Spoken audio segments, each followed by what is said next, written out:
La grande interview sur CNews et Europe 1. Mon invité ce matin est le président du mouvement Debout la France. Bonjour et bienvenue, Nicolas Dupont-Aignan. Bonjour, Sonia Mabrouk. Merci de votre présence. Menace américaine d'annexion du Groenland, manifestation en Iran, un conseil de défense se tient en ce moment en urgence est convoqué par Emmanuel Macron. Le président français qui sur le Groenland, Nicolas Dupont-Aignan, a envoyé des soldats français. Quelques soldats français déjà en route pour un exercice militaire européen, je précise tout, à la demande du Danemark. Est-ce que pour vous c'est de la gesticulation ou alors c'est une véritable réponse européenne qui se dessine? Non, c'est du folklore. D'ailleurs, cet exercice de 15 soldats français est dans le cadre de l'OTAN. Cette histoire est terrible du Groenland. Soyons clairs, on n'a jamais vu ça. Les États-Unis qui menacent la souveraineté d'un État membre de l'OTAN. Mais voyez, ce matin, je réfléchissais à cela. Et je pensais au général de Gaulle, qui a décidé, dans les années 60, de fermer toutes les bases américaines en France. Souvenez-vous du tollé de l'époque, j'étais pas... mais on sait dans les journaux, c'était impensable. La France demandait aux soldats qui l'avaient libéré de partir. C'était la sortie du commandement militaire intégré, c'était la création de la force de frappe, de la dissuasion nucléaire, de l'indépendance. Eh bien, aujourd'hui, les Européens qui ont refusé de suivre de Gaulle payent leur dépendance. Ils sont pieds et mains liés. Et il y a pire, Sonia Mabrouk. Aujourd'hui même, je voyais dans un grand journal, l'Europe, l'Union européenne, va emprunter 90 milliards d'euros pour acheter des armes américaines principalement. Donc, si vous voulez...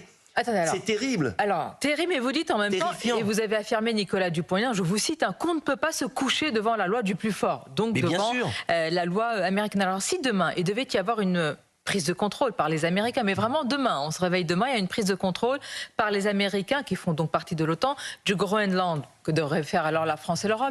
La France ne va pas aller combattre au Groenland, tout le monde le sait. Personne ne l'imagine en tous les cas. Tout le monde sait que c'est faux, puisque... Y compris le président? Mais bien sûr, les États-Unis sont déjà au Groenland. La plus grande base américaine est au nord du Groenland. J'allais dire que... vous savez que le Danemark a signé un accord de soumission avec les États-Unis en décembre 2023. Il ne l'envisage pas ainsi, mais vous dites soumission. Mais oui, mais vous savez, dans la vie, on paye ce qu'on tricote. Ce que je veux dire, c'est que ce qui se passe prouve que les souverainistes ont toujours eu raison. Et aujourd'hui non, mais ça prouve qu'on ne doit compter que sur soi-même, qu'un pays est souverain quand il a une défense indépendante, quand il a une force de dissuasion nucléaire, quand il a une économie solide, etc. Mais alors Donc on ne va pas redevenir souverain d'un coup. Je suis d'accord, on ne va pas réunir tous ces éléments d'ici demain. Mais alors aujourd'hui, au pouvoir, que feriez-vous? Que feriez-nous? La première chose, j'ai toujours demandé de sortir du commandement militaire intégré de l'OTAN. Qu'est-ce que ça va résoudre comme situation par rapport aux appétits américains? Les Américains s'arrêteront quand les Européens prendront en charge leur défense de manière autonome. Ils se sont moqués de la France pendant 50 ans. Et pire, la France, sous Nicolas Sarkozy, est revenue se coucher dans l'OTAN. C'est quand même... les États-Unis ne sont plus les alliés historiques de l'Europe, alors.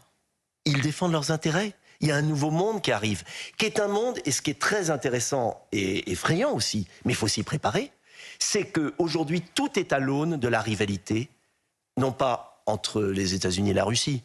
Ça, la Chine. La Chine. Et si vous regardez ce qui se passe... Donald Trump en a parlé hier, y compris sur le Groenland. Venezuela, c'est la Chine. Groenland, c'est la Chine. La paix avec Poutine, c'est s'emparer des terres rares russes pour éviter que la Chine ait le monopole. Ce que je dis depuis des années sur la souveraineté française, sur la guerre en Ukraine, qui est un piège monstrueux, qui a déclassé l'Europe pour 50 ans, et vous voyez bien que les grands vainqueurs aujourd'hui de la faiblesse européenne, de l'Union européenne, qui ne marche pas, parce qu'il faut une Europe intelligente, de coopération. On va en parler, bien sûr. Mais l'Union européenne a suicidé l'Europe.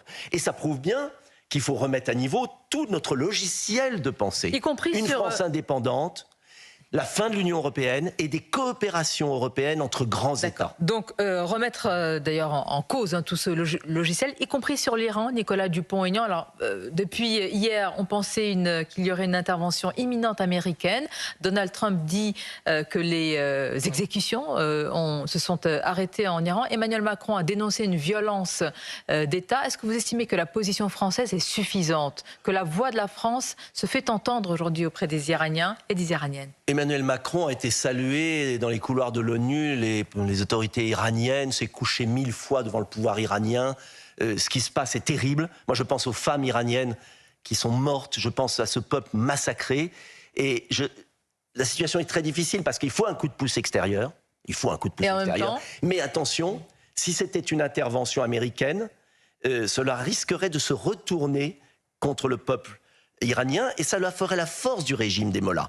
C'est pourquoi moi, personnellement, je privilégie plutôt une intervention sous le couvert de l'ONU, qui est la seule solution.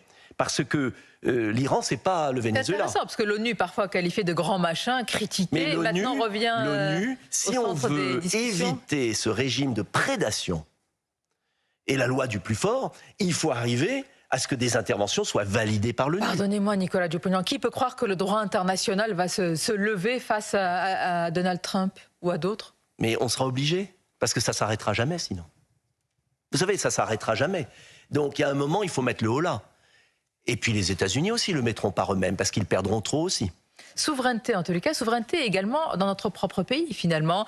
Sommes-nous souverains de nos choix? Je voudrais vous soumettre ces propos chocs tenus dans le Figaro ce matin. Ce sont ceux du procureur général de la Cour d'appel d'Aix-en-Provence qui tire la sonnette d'alarme sur la libération, dit-il, d'accusés criminels. On ne peut plus juger sereinement en France. Des libérations sont prévues, car c'est une véritable submersion, ce sont ces mots, que subit la justice. Et ce sont de nombreux magistrats, Nicolas Dupont-Aignan, qui, dans le Figaro, sont cités dans l'article. Ça veut dire quoi? Qu'on risque de se retrouver demain avec des profils, et c'est déjà le cas, d'accusés extrêmement dangereux qui sont en totale liberté. Pensez d'ailleurs aux victimes. Voilà le fameux état de droit dont on se gargarise dans notre pays. Les procédures sont tellement complexes. La France n'a pas investi dans sa justice, comme je le réclame depuis des années. On a un budget par habitant qui est la moitié de l'Allemagne pour la justice. Eh bien, on va libérer des criminels. Et les procureurs le disent dans des cérémonies des vœux devant le garde des Sceaux. Mais voyez pourquoi je dis toujours qu'avant d'envoyer des troupes en Ukraine et de donner des dizaines de milliards, il serait peut-être temps de reconstruire notre justice, nos prisons. La souveraineté, c'est d'abord de l'exercer sur son sol. Voilà pourquoi je veux rétablir les frontières. Voilà pourquoi je veux sortir de l'UE. Voilà pourquoi je veux que la France s'occupe d'abord d'elle-même. Et on pourra être fort si on est chez nous déjà en ordre de bataille. D'ailleurs, peut-on encore pointer le laxisme de la justice ou de certains magistrats quand on voit une telle situation subie?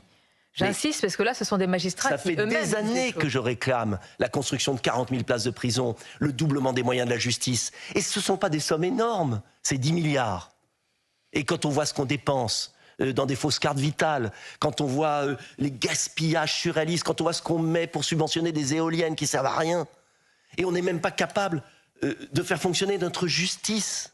Il faut tout revoir. Évidemment, de notre voilà démocratie. Pourquoi il fallait censurer ce gouvernement. Alors parlons-en, parce que les deux motions de censure hier de LFI et du RN dénonçant notamment et surtout le Mercosur n'ont pas été adoptées, faute de soutien du PS et de LR. Hier, à votre place, Bruno Retailleau, on disait mais Emmanuel Macron a voté contre l'accord, donc nous ne censurons pas. Quelle hypocrisie! N'est-ce pas de la logique? Non. Emmanuel Macron avait une obligation de résultat et pas seulement de moyens. Et puis il a joué double jeu depuis le début. Et ce qui est terrible, et je veux que les Français réalisent ce qui se passe, nos paysans agonisent. Ce qui est en cause, c'est la qualité alimentaire, la santé de nos enfants, notre modèle paysan, nos terroirs, nos paysages. C'est la France qui est en jeu, notre gastronomie. Et qu'est-ce que fait la classe politique? Elle s'en lave les mains. Le président a tenté de rameuter l'Italie, qui finalement a obtenu ce qu'elle voulait et a changé d'avis. Ça veut dire quoi? Ça veut dire qu'on accepte la loi d'une majorité. Mais c'est le principe. Sonia Mabrouk, non. Enfin, c'est le principe aujourd'hui. Oui, mais qui a accepté cela? C'est Nicolas Sarkozy, avec l'UMP et le PS, qui ont voté le traité de Lisbonne, qui violait la Constitution européenne, qui est le référendum du non à la Constitution européenne. J'avais quitté l'UMP à cette époque-là, et j'avais dénoncé il y a bien longtemps ce piège. En passant à la majorité, en enlevant le droit de veto sur les négociations commerciales, les mêmes qui ont voté là, qui ont refusé de voter la censure, qui se sont couchés, ce sont eux qui nous ont mis dans le piège. Et aujourd'hui, ils disent qu'il faut une autre Union européenne. Y compris l'ancien président Nicolas Sarkozy dans le JT News, il faut une autre Union européenne. Pourquoi? C'est pas de l'intérieur qu'on pourrait changer les choses? Ce sont eux qui ont créé ce piège. Et on ne peut pas le changer de l'intérieur puisqu'on est en minorité. Ah, donc vous dites ce matin très clairement que c'est le Frexit qui doit arriver? Je dis qu'aujourd'hui, la France est maltraitée par une majorité d'États qui vont la ruiner. Si dans une cour de récréation, votre enfant est rué de coups par une bande, vous réagissez. Là, ce sont les paysans français qui sont rués de coups par nos partenaires étrangers. Ça veut dire qu'il faut réagir. Et il y avait des moyens de réagir pour Emmanuel Macron. Le premier moyen, c'était de suspendre immédiatement tout versement d'1 centime d'euro à l'Union européenne. Le général de Gaulle, en 1966, a fait la politique de la chaise vide. Qu'est-ce qu'il est cité en ce moment? Mais oui, mais parce qu'il défendait la France. Nous avons une classe politique, Sonia Mabrouk, qui abandonne les Français, qui gouverne contre les Français. Mais Nicolas Dupont-Aignan, la France n'a même pas de budget en ce moment. Mais justement, certains affirment qu'au contraire... Et vous voulez les garder encore? C'est pas mon propos ce matin, mais certains vous accusent d'être, si je puis dire, un des agents du chaos. Frexit, pas de budget, mais censure, qui est le chaos? Attends, destitution du président. Sonia Mabrouk n'inversait pas les causes. Qui nourrit le chaos? Des hommes politiques lâches qui abandonnent les Français. Quand on abandonne un peuple, quand on abandonne ceux qui nous nourrissent, là, il y a le chaos qui va arriver. Donc, il fallait censurer. Et je vais vous le dire, les socialistes et les LR sont disqualifiés pour 20 ans. Maintenant, il faut dire aux Français qu'est-ce qu'on fera. Parce qu'il ne suffit pas de critiquer. Et je propose une sortie organisée de l'UE. La France, et je pense que la France, ce pays quand même, hein, même si l'influence est moindre, avec un tel poids, une telle histoire, sort de l'Union européenne. Mais mieux que ça, elle ne va pas s'enfuir, elle va libérer les peuples d'Europe. Donc vous rejoignez par exemple ce que dit Philippe de Villiers aujourd'hui? Oui, complètement. La France va dire à ses voisins, on va reconstruire une belle Europe. On va sortir de ce magma informe, corrompu et bureaucratique, et que les pays qui nous aiment et qui veulent reconstruire nous suivent. Et on va rebâtir. C'est une alternative en réalité. Donc c'est pas un Frexit vous restez que je propose. un Européen convaincu, mais... Non, je reste un Français convaincu. Un souverainiste et je dis qu'un Français convaincu doit travailler avec ses voisins, mais travailler dans une Europe confédérale, jamais supranationale. Et il n'y a pas le choix entre la soumission d'un côté et la disparition de l'autre. Le Rassemblement national, auquel vous aviez été partenaire il y a quelque temps, affirme que c'est de l'intérieur. Il ne faut pas claquer la porte au moment où on est en train de, dit Jordan Bardella, de rafler la mise. Ben, il rafle la mise comment? On a été battu sur le Mercosur et on sera battu sur l'industrie. On sera battu sur tout. Nous serons un pays d'esclaves. Donc l'enjeu de 2027, c'est pourquoi je suis candidat. L'enjeu de 2027 est très clair. Je serai le seul à poser la question de confiance sur l'Union européenne. Et je ne proposerai pas le Frexit, la fuite, je proposerai la sortie raisonnée et l'appel aux volontaires des autres pays pour reconstruire la belle Europe. La belle Europe qui s'occupera des choses importantes pour peser face à la Chine et aux États-Unis, mais qui arrêtera de se mêler de la vie quotidienne des peuples, de la démocratie. Chacun ses frontières, ses lois, ses budgets. Ça marchait très bien avec l'Allemagne sous le général de Gaulle et Adenauer. On avait chacun nos frontières, notre monnaie. On était chez nous. L'Allemagne a rétabli d'ailleurs en partie ses frontières. Mais on était chez nous, mais on travaillait avec les autres. Quand c'est la confusion, c'est la déresponsabilisation et c'est la misère. Et cela, Nicolas Dupont-Aignan, sur le plan politique, une majorité des électeurs de droite, à en croire les sondages, réclament l'union des droites. Elle est balayée d'un revers de main par Marine Le Pen, mais aussi hier par Bruno Retailleau. Je l'ai interrogé par exemple sur les alliances au niveau des municipales. Il dit que s'il y avait un rapprochement avec le RN, eh bien les éventuels candidats seraient suspendus ou peut-être même renvoyés du parti. Vous comprenez cette logique d'appareil? Excusez-moi. On est dans le clapotis politicien. Et tout ça n'a aucun intérêt. Ils seront balayés par l'histoire. La seule question est de savoir si les Français veulent que la France survive. C'est ça la seule question. Moi, je veux l'union des patriotes. Je l'avais fait en 2017. Et l'union des patriotes... Quel périmètre aujourd'hui? C'est la question aussi qui s'impose pour connaître les personnalités. Aucune personne qui a collaboré avec ceux qui ont détruit la France. Le mot collaborer. Oui, ils ont collaboré avec ceux qui ont détruit la France. Vous voulez dire avec le gouvernement? Bah oui, avec Emmanuel Macron. Tous ceux qui ont participé à cette œuvre de destruction massive ne peuvent pas relever le pays. Pas avec les LR quand même, ça veut dire. Donc l'union des droites sans les LR. Mais est-ce qu'ils sont même de droite? Ils votent avec les socialistes. Mais enfin, il faut arrêter. Les Français, vous savez, sont écœurés de la vie politique. Pourquoi? Parce que c'est la bouillie pour chat. Moi, je suis clair. Il faut redresser la France avec l'union de tous ceux qui veulent se relever les manches pour une France indépendante, pour une France forte, pour une France qui est digne, qui peut se regarder dans la glace. Y compris si votre candidature va entraîner de fait un émiettement des candidatures à droite. La primaire, d'être le la vraie primaire. Christiane Taubira de droite, comme on avait dit. C'est le premier tour, la vraie primaire. Et vous auriez raison.